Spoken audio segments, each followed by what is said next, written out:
ছেলে মুখের ওপর মুখ রাখিয়া ভগ্ন কণ্ঠে কহিল, বলিস নে মা, বলিস নে, আমার বড্ড ভয় করে।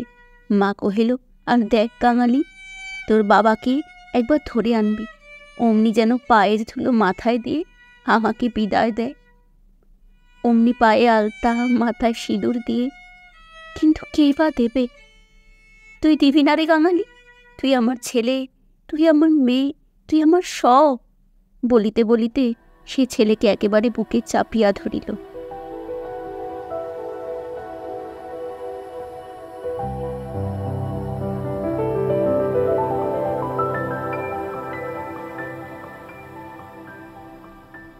বন্ধুরা, গল্প আর আড্ডা শেলির সাথে চ্যানেলে আজ আবার সবাইকে স্বাগত জানাই। গল্প শুনতে ভালো লাগলে লাইক, শেয়ার, কমেন্ট করবেন আর সাবস্ক্রাইব করে পাশে থাকবেন। আজ যে গল্পটি পড়ে শোনাব সেটি শরৎচন্দ্র চট্টোপাধ্যায়ের লেখা অভাগীর স্বর্গ। ঠাকুরদাস মুখার্জির বর্ষীয়সী স্ত্রী 7 দিনের জ্বরে মারা গেলেন। বৃদ্ধ মুখোপাধ্যায় মহাশয় ধানের কারবারে অতিশয় সঙ্গতিপন্ন। তার 4 ছেলে 3 মেয়ে। ছেলে মেয়েদের ছেলেপুলে হইয়াছে, জামাইরা প্রতিবেশীর দল, চাকর বাকর, সে যেন একটা উৎসব বাঁধিয়া গেল। সমস্ত গ্রামের লোক ধুমধামের শবযাত্রা ভিড় করিয়া দেখিতে আসিল। মেয়েরা কাঁদিতে কাঁদিতে মায়ের 2 পায়ে গাঢ় করিয়া আলতা এবং মাথায় ঘন করিয়া সিন্দুর লেপিয়া দিল। বধূরা ললাট চন্দনে চর্চিত করিয়া বহুমূল্য বস্ত্রে শাশুড়ির দেহ আচ্ছাদিত করিয়া দিয়া আঁচল দিয়া তাহার শেষ পদধূলি মুছিয়া লইল। পুষ্পে, পত্রে, গন্ধে, মাল্যে, কলরবে মনে হইল না এ কোনো শোকের ব্যাপার। এ যেন বড় বাড়ির গৃহিণী 50 বর্ষ পরে আর একবার নূতন করিয়া তাহার স্বামী গৃহে যাত্রা করিতেছেন। বৃদ্ধ মুখোপাধ্যায় শান্ত মুখে তাহার চিরদিনের সঙ্গিনীকে শেষ বিদায় দিয়া অলক্ষ্যে 2 ফোঁটা চোখের জল মুছিয়া শোকার্ত কন্যা ও বধূগণকে সান্ত্বনা দিতে লাগিলেন। প্রবল হরিধ্বনিতে প্রভাত আকাশ আলোড়িত করিয়া সমস্ত গ্রাম সঙ্গে সঙ্গে চলিল। আর একটি প্রাণী একটু দূরে থাকিয়া এই দলের সঙ্গী হইল, সে কাঙালির মা। সে তাহার কুটির প্রাঙ্গণের গোটা কয়েক বেগুন তুলিয়া এই পথে হাটে চলিয়াছিল। এই দৃশ্য দেখিয়া আহার নড়িতে পারিল না। রহিল তাহার হাটে যাওয়া, রহিল তাহার আঁচলে বেগুন বাঁধা। সে চোখের জল মুছিতে মুছিতে সকলের পিছনে শ্মশানে আসিয়া উপস্থিত হইল। গ্রামের একান্তে গরুর নদীর তীরে শ্মশান। সেখানে পূর্বাহ্নে কাঠের ভার, চন্দনের টুকরো, ঘৃত, মধু, ধূপ, ধূনা প্রভৃতি উপকরণ সঞ্চিত হইয়াছিল। কাঙালির মা ছোট জাত, দুলের মেয়ে বলিয়া কাছে যাইতে সাহস পাইল না।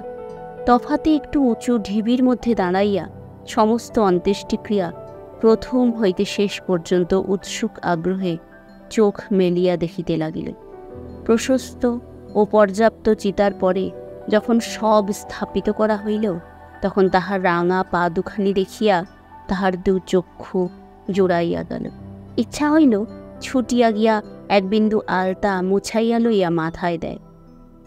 বহু কণ্ঠের হরিধ্বনির সহিত পুত্রহস্তের মন্ত্রপুত অগ্নি যখন সংযোজিত হইল, তখন তাহার চোখ দিয়া ঝরঝর করিয়া জল পড়িতে লাগিল। মনে মনে বারবার বলিতে লাগিল, ভাগ্যিমানি মা, তুমি স্বর্গে যাচ্ছ, আমাকেও আশীর্বাদ করে যাও, আমিও যেন এমনি কাঙালির হাতের আগুনটুকু পাই। ছেলের হাতের আগুন সে তো সোজা কথা নয়। স্বামী, পুত্র, কন্যা, নাতি নাতনি, দাস দাসী, পরিজন সমস্ত সংসার উজ্জ্বল রাখিয়া এই যে স্বর্গারোহণ দেখিয়া তাহার বুক ফুলিয়া উঠিতে লাগিল। এই সৌভাগ্যের সে যেন আর ইয়ত্তা করিতে পারিল না। সদ্য প্রজ্বলিত চিতার অজস্র ধোঁয়া নীল রঙের ছায়া ফেলিয়া ঘুরিয়া ঘুরিয়া আকাশে উঠিতেছিল। কাঙালির মা ইহারই মধ্যে ছোট একখানি রথের চেহারা যেন স্পষ্ট দেখিতে পাইল।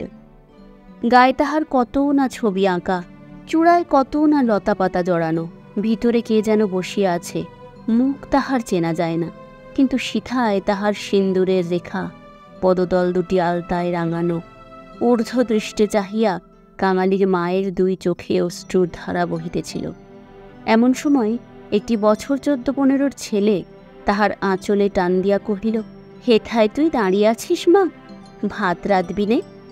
মা চমকিয়া ফিরিয়া চাহিয়া কহিল, রাঁধবক্ষণ রে। হঠাৎ উপরে অঙ্গুলি নির্দেশ করিয়া ব্যগ্রস্বরে কহিল, দেখ দেখ বাবা, বামুন মা ওই রথে চড়ে স্বর্গে যাচ্ছে। ছেলে বিস্ময় মুখ তুলিয়া কহিল, কই? ক্ষণকাল নিরীক্ষণ করিয়া শেষে বলিল, তুই খেপেছিস, ও তো ধোঁয়া। রাগ করিয়া কহিল, বেলা দুপুর বাজে, আমার খিদে পায় না বুঝি? এবং সঙ্গে সঙ্গে মায়ের চোখে জল লক্ষ্য করিয়া বলিল, বামুনদের গিন্নি মরেছে, তুই কেন কেঁদে মরিস মা?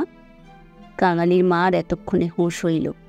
পরের জন্য শ্মশানে দাঁড়াইয়া এইভাবে অশ্রুপাত করায় সে মনে মনে লজ্জা পাইল। এমনকি ছেলের অকল্যাণের আশঙ্কায় মুহূর্তে চোখ মুছিয়া ফেলিয়া একটুখানি চেষ্টা করিয়া বলিল, কাঁদব কিসের জন্য রে? চোখে ধোঁয়া লেগেছে বই তো নয়? হ্যাঁ, ধোঁ লেগেছে বই তো না, তুই কাঁদতেছিলি। মা আর প্রতিবাদ করিল না। ছেলের হাত ধরিয়া ঘাটে নামিয়া নিজেও স্নান করিল, কাঙালিকেও স্নান করাইয়ে ঘরে ফিরিল। শ্মশান সৎকারের শেষটুকু দেখা আর তার ভাগ্যে ঘটিল না। সন্তানের নামকরণকালে পিতামাতার মূঢ়তায় বিধাতা পুরুষ অন্তরিক্ষে থাকিয়া অধিকাংশ সময় শুধু হাস্য করিয়াই ক্ষান্ত হন না, তীব্র প্রতিবাদ করেন। তাই তাহাদের সমস্ত জীবনটা তাহাদের নিজের নামগুলাকেই যেন আমরণ ভ্যাংচাইয়া চলিতে থাকে। কাঙালির মার জীবনের ইতিহাস ছোট, কিন্তু সেই ছোট কাঙাল জীবনটুকু বিধাতার এই পরিহাসের দায় হইতে অব্যাহতি লাভ করিয়াছিল। তাহাকে জন্ম দিয়া মা মরিয়াছিল, বাপ রাগ করিয়া নাম দিল অভাগী। মা নাই, বাপ নদীতে মাছ ধরিয়া বেড়ায়, তাহার না আছে দিন না আছে রাত। তবু যে কি করিয়া ক্ষুদ্র অভাগী একদিন কাঙালির মা হইতে বাঁচিয়া রহিল, যে সে এক বিস্ময়ের বস্তু। যাহার সহিত বিবাহ হইল তাহার নাম রসিক বাঘ। বাঘের অন্য বাঘিনী ছিল। ইহাকে লইয়া সে গ্রামান্তরে উঠিয়া গেল। অভাগী তাহার অভাগ্য ওই শিশুপুত্র কাঙালিকে লইয়া গ্রামেই পড়িয়া রহিল। তাহার সেই কাঙালি বড় হইয়া আজ 15 পা দিয়াছে, সবেমাত্র বেতের কাজ শিখিতে আরম্ভ করিয়াছে। অভাগীর আশা হইয়াছে আরও বছরখানেক তাহার অভাগ্যের সহিত যুঝিতে পারিলে দুঃখ ঘুচিবে। এই দুঃখ যে কি যিনি দিয়াছেন তিনি ছাড়া আর কেহই জান না। কাঙালি পুকুর হইতে আঁচাইয়া আসিয়া দেখিল তাহার পাতে ভুক্তাবশেষ মা একটা মাটির পাত্রে ঢাকিয়া রাখিতেছে। আশ্চর্য হইয়া জিজ্ঞাসা করিল, তুই খেলি নে মা? বেলা গড়িয়ে গেছে বাবা, এখন আর খিদে নেই। ছেলে বিশ্বাস করিল না, বলিল, খিদে নেই বই কি, কই দেখি তোর হাঁড়ি। এই ছলনায় বহুদিন কাঙালির মা কাঙালিকে ফাঁকি দিয়া আসিয়াছে। সে হাঁড়ি দেখিয়া তবে ছাড়িল। তাহাতে আর একজনের মতন ভাত ছিল। তখন সে প্রসন্ন মুখে মায়ের কোলে গিয়া বসিল। এই বয়সের ছেলে সচরাচর এরূপ করে না, কিন্তু শিশুকাল হইতে বহুকাল যাবৎ সে রুগ্ন ছিল বলিয়া মায়ের ক্রোড় ছাড়িয়া বাহিরের সঙ্গী সাথীদের সহিত মিশিবার সুযোগ পায় নাই। এইখানে বসিয়াই তাহাকে খেলাধুলার স্বাদ মেটাতে হইয়াছে। এক হাতে গলা জড়াইয়া মুখের ওপর মুখ রাখিয়াই কাঙালি চকিত হইয়া কহিল, মা, তোর কাজে করুন? কেন তুই অমন রোদে দাঁড়িয়ে মরা পোড়ানো দেখতে গেলি? কেন আবার নিয়ে এলি? মরা পোড়ানো কি তুই? মা শশব্যস্তে ছেলের মুখে হাত চাপা দিয়া কহিল, ছি বাবা, মরা পোড়ানো বলতে নেই, পাপ হয়। সতীলক্ষ্মী মা ঠাকুরন রথে করে স্বর্গে গেলেন। ছেলে সন্দেহ করিয়া কহিল, তোর এক কথা মা, রথে চড়ে কেউ নাকি আবার স্বর্গে যায়? মা বলিল, আমি যে চোখে দেখলু কাঙালি, বামুন মা রথের ওপর বসে তেনার রাঙা পা দুখানি যে সবাই চোখ মেলে দেখল রে। সবাই দেখলি? সবাই দেখলে। কাঙালি মায়ের বুকে ঠেস দিয়া বসিয়া ভাবিতে লাগিল। মাকে বিশ্বাস করাই তাহার অভ্যেস। বিশ্বাস করিতেই সে শিশুকাল হইতে শিক্ষা করিয়াছে। সেই মা যখন বলিতেছে সবাই চোখ মেলিয়া এত বড় ব্যাপার দেখিয়াছে, তখন অবিশ্বাস করিবার আর কিছু নাই। খানিক পরে আস্তে আস্তে কহিল, তাহলে তুইও তোমার সজ্ঞে যাবি? বিন্দির মা সেদিন রাখালের পিসিকে বলতেছিল, ক্যাংলার মার মতো সতীলক্ষ্মী আর দুলে পাড়ায় নেই। কাঙালির মা চুপ করিয়া। কাঙালি তেমনি ধীরে ধীরে কহিতে লাগিল, বাবা যখন তোকে ছেড়ে দিলে, তখন তোরে কত লোকে তো নিকে করতে সাদাসাদি করলে, কিন্তু তুই বললি না। বললি ক্যাঙালি বাঁচলে আমার দুঃখ ঘুচবে। আবার নিকে করতে যাব কিসের জন্য? হ্যাঁ মা, তুই নিকে করলে আমি কোথায় থাকতুম? আমি হয়তো না খেতে পেয়ে এতদিনে কবে মরে যেতুম। মা ছেলেকে দুই হাতে বুকে চাপিয়া ধরিল। বস্তুত সেই দিন তাহাকে এ পরামর্শ কম লোকে দেয় নাই, এবং যখন সে কিছুতেই রাজি হইল না, তখন উৎপাত উপদ্রব তাহার প্রতি সামান্য হয় নাই। সেই কথা স্মরণ করিয়া অভাগীর চোখ দিয়া জল পড়িতে লাগিল। ছেলে হাত দিয়া মুছাইয়া দিয়া বলিল, ক্যাতাটা পেতে দেব মা, শুবি? মা চুপ করিয়া রহিল। কাঙালি মাদুর পাতিল, কাঁথা পাতিল। মাচার ওপর হইতে বালিশটি পাড়িয়া দিয়া হাত ধরিয়া তাহাকে বিছানায় টানিয়া লইয়া যাইতে মা কহিল, কাঙালি, আজ তোর আর কাজে গিয়ে কাজ নেই। কাজ কামাই করিবার প্রস্তাব কাঙালির খুব ভালো লাগিল, কিন্তু কহিল, জলপানির পয়সা দুটো তো তাহলে দেবে না মা? না দিগ্গে, আয়, তোকে রূপকথা বলি। আর প্রলুব্ধ করিতে হইল না। কাঙালি তৎক্ষণাৎ মায়ের বুক ঘেঁষিয়া শুইয়া পড়িল। বলো তাহলে, রাজপুত্তুর, কোটালপুত্তুর আর সেই পক্ষীরাজ ঘোড়া? অভাগী রাজপুত্র, কোটালপুত্র আর পক্ষীরাজ ঘোড়ার কথা দিয়া গল্প আরম্ভ করিল। এ সকল তাহার পরের কাছে কত দিনের শোনা এবং কত দিনের বলা উপকথা। কিন্তু মুহূর্ত কয়েক পরে কোথায় গেল তাহার রাজপুত্র, আর কোথায় গেল তাহার কোটালপুত্র? সে এমন উপকথা এক শুরু করিল, যাহা পরের কাছে তাহার শেখা নয়, নিজের সৃষ্টি। জ্বর তাহার যত বাড়িতে লাগিল, উষ্ম রক্তস্রোত যত দ্রুত বেগে মস্তিষ্কে বহিতে লাগিল, ততই সে যেন নব নব রূপকথার ইন্দ্রজাল রচনা করিয়া চলিতে লাগিল। তাহার বিরাম নাই, বিচ্ছেদ নাই।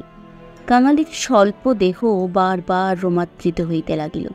ভয়ে, বিস্ময়ে, পুলকে মায়ের গলা জড়াইয়া তাহার বুকের মধ্যে যেন মিশিয়া যাইতে চাহিল।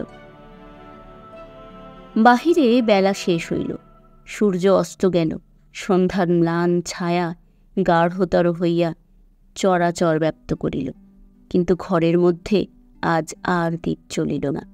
গৃহস্থের শেষ কর্তব্য সমাধা করিতে কেহ উঠিল না।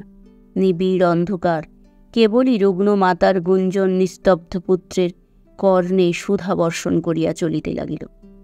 সেই শ্মশান ও শ্মশান যাত্রার কাহিনী, সেই রথ, সেই রাঙা পা দুটি, সেই তার স্বর্গে যাওয়া।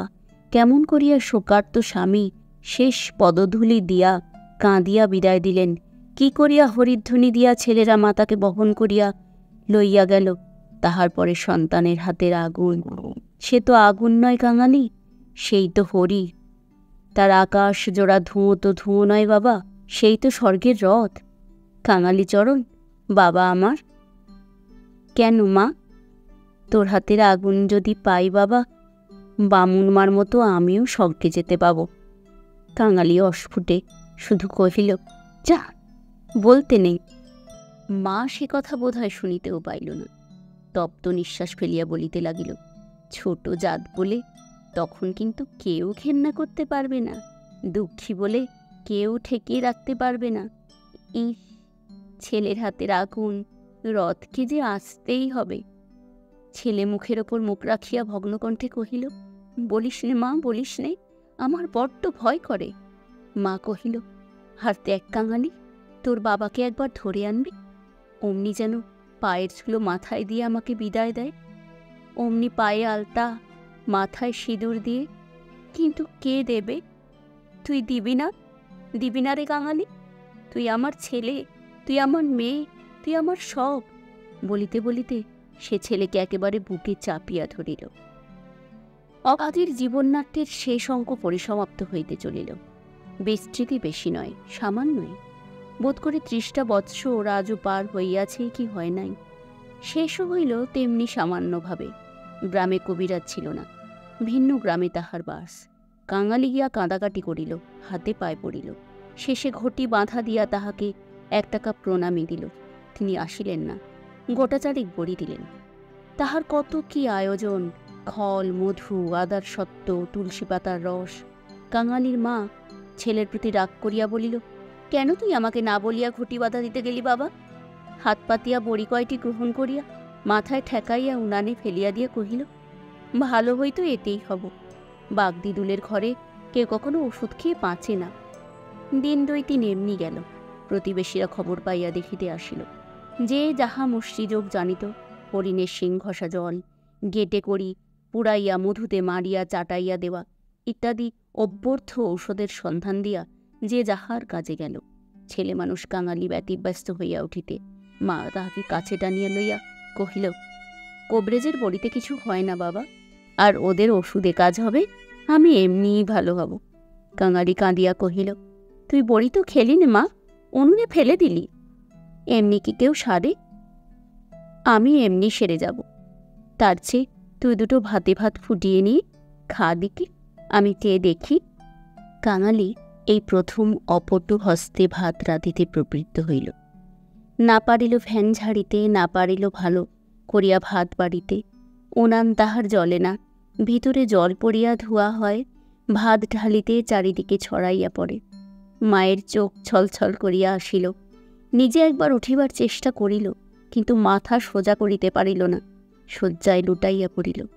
খাওয়া শেষ হইয়া গেলে ছেলেকে কাছে লইয়া কি করিয়া কি করিতে হয় বিধিমতে উপদেশ দিতে গিয়া তাহার ক্ষীণ কণ্ঠ থামিয়া গেল। চোখ দিয়া কেবল অবিরল ধারে জল পড়িতে লাগিল। গ্রামের ঈশ্বরনাপিত নারী দেখিতে জানিত। পরদিন সকালে সে হাত দেখিয়া তাহারই সম্মুখে মুখ গম্ভীর করিল, দীর্ঘ নিঃশ্বাস ফেলিল এবং শেষে মাথা নাড়িয়া উঠিয়া গেল।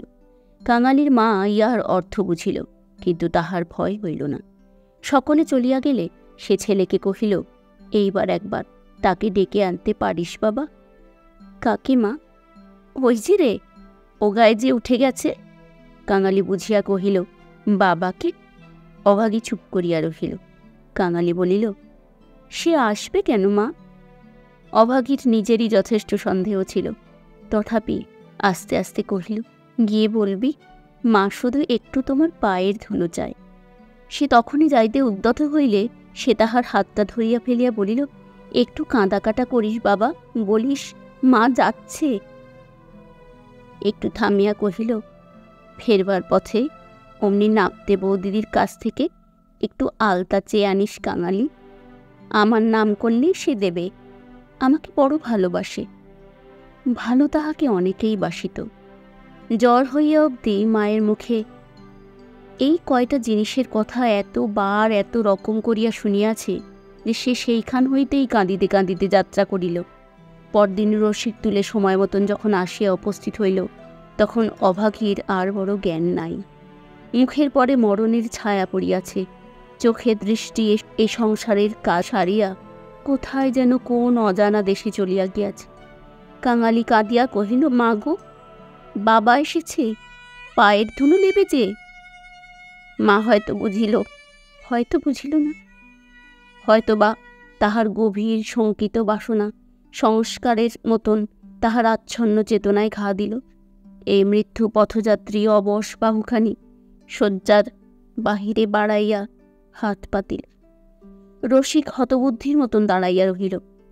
পৃথিবীতে তাহার পায়ের ধুলোর যে প্রয়োজন আছে, ইহাও কেহ নাকি চাহিতে পারে, তাহা তাহার কল্পনারও অতীত। বিন্দির পিসি দাঁড়াইয়াছিল। সে কহিল, দাও বাবা, দাও, পায়ের ধুলো দাও। রসিক অগ্রসর হইয়া আসিল। জীবনে যে স্ত্রীকে সে ভালোবাসা দেয় নাই, অসন বসন দেয় নাই, কোনো খোঁজ খবর করে নাই, মরণকালে তাকে একটু পায়ের ধুলো দিতে গিয়া কাঁদিয়া ফেলিল। রাখালের মা বলিল, এমন সতীলক্ষ্মী বামুন কায়েতের ঘরে না জন্মে আমাদের দুলের ঘরে জন্মালো কেন? এইবার ওর একটু গতি করে দাও বাবা। ক্যাংলার হাতে আগুনের লোভে ও যেন প্রাণটা দিলে। অভাগীর অভাগ্যের দেবতা গোচরে বসিয়া কি ভাবিলেন জানি না, ছেলে মানুষ কাঙালির বুকে গিয়া এই কথা যেন তীরের মতন বিধিল। এই দিন দিনের বেলাটা কাটিল, প্রথম রাত্রিটাও কাটিল, কিন্তু প্রভাতে কাঙালির মা আর অপেক্ষা করিতে পারিল না। কি জানি এত ছোট জাতের জন্য স্বর্গে রথের ব্যবস্থা আছে কিনা, কিংবা অন্ধকারে পায়ে হাঁটিয়াই তাহাদের রওনা হইতে হয়। কিন্তু এটা বোঝা গেল রাত্রি শেষ না হতে এই দুনিয়া সে ত্যাগ করিয়া গিয়াছে। কুটির প্রাঙ্গণে একটা বেলগাছ, একটা কুড়ুল চাহিয়া আনিয়া রসিক ঘা দিয়াছে। ঘা দিয়াছে কি দেয় নাই, জমিদারের দারোয়ান কোথা হইতে ছুটিয়া আসিয়া গালে সশব্দে একটা চর কষাইয়া দিল। কুড়ুল কাড়িয়া নিল, কহিল, শালা, এ কি তোর বাপের গাছ আছে যে কাটতে লেগেছিস? রসিক গালে হাত বুলাইতে লাগিল। কাঙালি কাঁদো কাঁদো হইয়া বলিল, এই যে আপনার মায়ের হাত পোতা গাছ দারোয়ানজি, বাবাকে খামোকা বকলে কেন? হিন্দুস্তানি দারোয়ান তাহাকেও একটা অশ্রাব্য গালি দিয়া মারিতে গেল, কিন্তু সে নাকি তাহার জননীর মৃতদেহ স্পর্শ করিয়া বসিয়াছিল, তাই অশৌচের ভয়ে তাহার গায়ে হাত দিল না। হাকাহাকিতে একটা ভিড় উঠিল। কেহই অস্বীকার করিল না যে বিনা অনুমতিতে রসিকের গাছ কাটিতে যাওয়াটা ভালো হয় নাই। তাহাতেই আবার দারোয়ানজির হাতে পায়ে পড়িতে লাগিল। তিনি অনুগ্রহ করিয়া যেন একটা হুকুম দেন, কারণ সেই সময়ে যে কেহ দেখিতে আসিয়াছে কাঙালির মা তাহারই হাতে তাহারই শেষ অভিলাষ ব্যক্ত করিয়াছে। দারোয়ান ভুলিবার পাত্র নয়, সে হাত মুখ নাড়িয়া জানাইল এই সকল তাহার কাছে খাটিবে না। জমিদার স্থানীয় লোক নহেন, গ্রামে তাহার একটা কাছারি আছে, গোমস্তা অধর রায় তাহার কর্তা। লোকগুলো যখন হিন্দুস্তানিটার কাছে ব্যর্থ অনুনয় বিনয় করিতে লাগিল, কাগজশ্বাসে দৌড়িয়া একেবারে কাছারি বাড়িতে আসিয়া উপস্থিত হইল। সে লোকের মুখে মুখে শুনিয়াছিল পিয়াদারা ঘুষ লয়। তাহার নিশ্চয় বিশ্বাস, অত বড় অসঙ্গত অত্যাচারের কথা যদি কর্তার গোচর করিতে পারে তো ইহার প্রতিবিধান না হইয়া পারে না। হায় রে অনভিজ্ঞ! বাংলাদেশের জমিদার ও তাহার কর্মচারীকে সে চিনিত না। সদ্য মাতৃহীন বালক শোক ও উত্তেজনায় উদ্ভ্রান্ত হইয়া একেবারে উপরে উঠিয়া আসিয়াছিল। অধর রায় সেই সময় সান্ধানিক ও যৎ সামান্য জলযোগান্তে বাহিরে আসিয়াছিলেন। বিস্মিত ক্রুদ্ধ হইয়া কহিলেন, কে রে? আমি কাঙালি। দারোয়ানজি আমার বাবাকে মেরেছে, বেশ করেছে। হারামজাদা খাজনা দেয়নি বুঝি? কাঙালি কহিল, না বাবু মশাই, বাবা গাছ কাটতেছিল, আমার মা মরেছে। বলিতে বলিতে সে কান্না আর চাপিতে পারিল না। সকালবেলায় কান্না কাটিতে অধর অত্যন্ত বিরক্ত হইলেন। ছোঁড়া মরা ছুঁইয়া আসিয়াছে, কি জানি এখানকার কি কিছু ইয়া ফেলিল নাকি। ধমক দিয়া বলিলেন, মা মরেছে তো যা নিচে নেমে দাঁড়া। ওরে, কে আছিস? এখানে একটু গোবর জল ছড়িয়ে দে। কি জাতের ছেলে তুই? কাঙালি সভয়ে প্রাঙ্গণে নামিয়া দাঁড়াইয়া কহিল, আমি দুলে। অধর কহিলেন, দুলে? দুলের মরায় কাঠ কি হবে শুনি? কাঙালি বলিল, মা যে আমাকে আগুন দিতে বলে গেছেন। তুমি জিজ্ঞেস করো না বাবু মশাই, মা যে সবাইকে বলে গেছে, সকলে শুনেছে যে। মায়ের কথা বলিতে গিয়া তাহার অনুক্ষণের সমস্ত অনুরোধ উপরোধ মুহূর্তে স্মরণ করিয়া কণ্ঠ যেন তাহার কান্নায় ফাটিয়া পড়িতে চাহিল। অধর কহিলেন, মাকে পোড়াবি তো গাছের দাম 5 টাকা আনগে, পারবি? কাঙালি জানিত তাহা সম্ভব নয়। তাহার উত্তরীয় কিনিবার মূল্যস্বরূপ তাহার ভাত খাইবার পিতলের কাঁসিটি বিন্দির পিসি 1 টাকায় বাঁধা দিতে গিয়াছে, সে চোখে দেখিয়া আসিয়াছে। সে ঘাড় নাড়িয়া বলিল, না। অধর মুখখানা অত্যন্ত বিকৃত করিয়া কহিলেন, না তো মাকে নিয়ে নদীর চড়ায় পুঁতে ফেলগে যা। কার বাবার কাছে তোর বাপ কুড়ুল ঠেকাতে যায়? পাজি হতভাগা নচ্ছাড়। কাঙালি বলিল, সে যে আমাদের উঠোনের গাছ বাবু মশাই, সে আমার মায়ের হাতে পোতা। হাতে পোতা গাছ? পাড়ে বেটাকে গলা ধাক্কা দিয়ে বার করে দে। পাড়ে আসিয়া গলা ধাক্কা দিল এবং এমন কথা উচ্চারণ করিল যাহা কেবল জমিদারের কর্মচারীরাই পারে। কাঙালি ধুলা ঝাড়িয়া উঠিয়া দাঁড়াইল, তারপরে ধীরে ধীরে বাহির হইয়া গেল। কেন যে সে মার খাইল, কি তাহার অপরাধ, ছেলেটা ভাবিয়াই পাইল না। গোমস্তার নির্বিকার চিত্তে দাগ পর্যন্ত পড়িল না। পড়িলে এই চাকুরি তাহার জুটিত না। কহিলেন, পরেশ, দেখ তো হে, এ বেটার খাজনা বাকি পড়েছে কিনা। থাকে তো জাল টাল কিছু একটা কেড়ে এনে যেন রেখে দেয়, হারামজাদা পালাতে পারে। মুখুজ্জে বাড়িতে শ্রাদ্ধের দিন মাঝে কেবল একটা দিন বাকি। সমারোহের আয়োজন গৃহিণীর উপযুক্ত করিয়াই হইতেছে। বৃদ্ধ ঠাকুরদাস নিজে তত্ত্বাবধান করিয়া ফিরিতেছিলেন। কাঙালি আসিয়া তাহার সম্মুখে দাঁড়াইয়া কহিল, ঠাকুরমশাই, আমার মা মরে গেছে। তুই কে? কি চাস তুই? আমি কাঙালি, মা বলে গেছেন তেনাকে আগুন দিতে। তা দিগে না। কাছারির ব্যাপারটা ইতিমধ্যে মুখে মুখে প্রচারিত হইয়া পড়িয়াছিল। একজন কহিল, ও বোধহয় একটা গাছ চায়। এই বলিয়া সে ঘটনাটা প্রকাশ করিল। মুখুজ্জে বিস্মিত ও বিরক্ত হইয়া কহিলেন, শোনো আবদার, আমারই কত কাঠের দরকার, কাল বাদে পরশু কাজ। যা যা, এখানে কিছু হবে না, এখানে কিছু হবে না, এই বলিয়া অন্যত্র প্রস্থান করিলেন। ভট্টাচার্য মশাই অদূরে বসিয়া ফর্দ করিতেছিলেন। তিনি বলিলেন, তোদের যেতে কে কবে পোড়ায় রে? যা, মুখে একটু নোড়ো জেলে দিয়ে নদীর জড়ায় মাটি দিগে। মুখোপাধ্যায় মহাশয়ের বড় ছেলে ব্যস্ত সমস্তভাবে এই পথে কোথায় যাইতেছিলেন।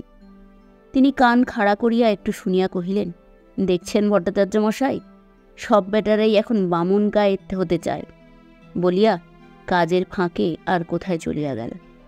কাঙালি আর প্রার্থনা করিল না। এই ঘণ্টা দুয়েকের অভিজ্ঞতায় সংসার সে যেন একেবারে বুড়ো হইয়া গিয়াছিল। নিঃশব্দে ধীরে ধীরে তাহার মরা মায়ের কাছে গিয়া উপস্থিত হইল। নদীর চরে গর্ত খুঁড়িয়া অভাগীকে শোয়ানো হল। রাখালের মা কাঙালির হাতে একটা খড়ের আঁটি জ্বালিয়া দিয়া তাহারই হাত ধরিয়া মায়ের মুখে স্পর্শ করাইয়া ফেলিয়া দিল। তারপরে সকলে মিলিয়া মাটি চাপা দিয়া কাঙালির মায়ের শেষ চিহ্ন বিলুপ্ত করিয়া দিল। সবাই সকল কাজে ব্যস্ত। শুধু সেই পোড়া খড়ের আঁটি হইতে যে অল্প ধোঁয়াটুকু ঘুরিয়া ঘুরিয়া আকাশে উঠিতেছিল, তাহারই প্রতি পলক পাতিয়া কাঙালি ঊর্ধ্বদৃষ্টে স্তব্ধ হইয়া চাহিয়া রহিল।